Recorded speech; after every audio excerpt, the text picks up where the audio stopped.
Morning students, welcome to the class of mathematics with me Anisha. Today we'll solve NCERT questions, question number 4 part and of exercise 8.4 for class 10th. If you really like my video, then after watching please don't forget to like, subscribe and share my channel.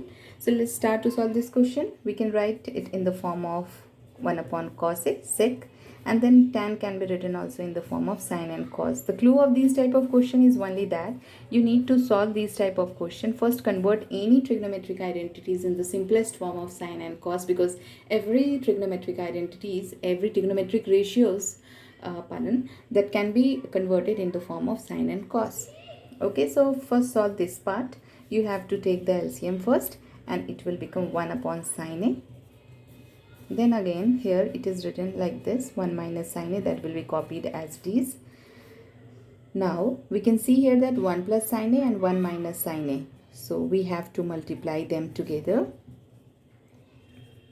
and then cos A will be in the denominator. So this is in the form of A plus B into A minus B. So that becomes A square minus B square. So 1 square minus sin A square upon cos A. So it will become 1 minus sin square A upon cos A. So 1 minus sin square A, it becomes cos square A upon cos A. We can use here the identities.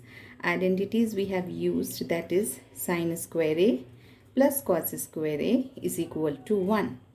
Okay, so if you bring sin to the other side, you will get cos square A here. So 1 minus sin square A, that is cos square A. So one cos gets cancelled out and you are left with cos A.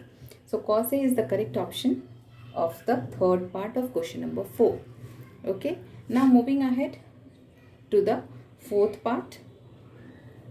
Fourth part is provided with the question 1 plus tan square A upon 1 plus cot square A.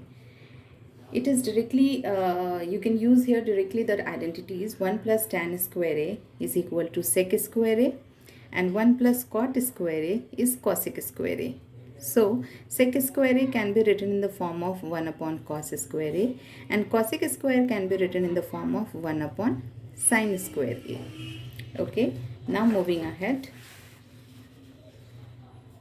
you can see here that we can write it like this, 1 upon cos square A. This division gets converted into multiplication and then we have to take the reciprocal of the denominator. So 1 upon sin square A reciprocal will be sin square A. Okay, now it will become sin square A upon cos square A. So that is equal to tan square A. So the D option is tan square A. So D option is the correct option of question number 4. Okay, now we'll solve some descriptive type of questions using identities of question number 5. 10 parts are there in question number 5. We'll solve it one by one. So let's start with the first part today itself. So first part is given like you have to prove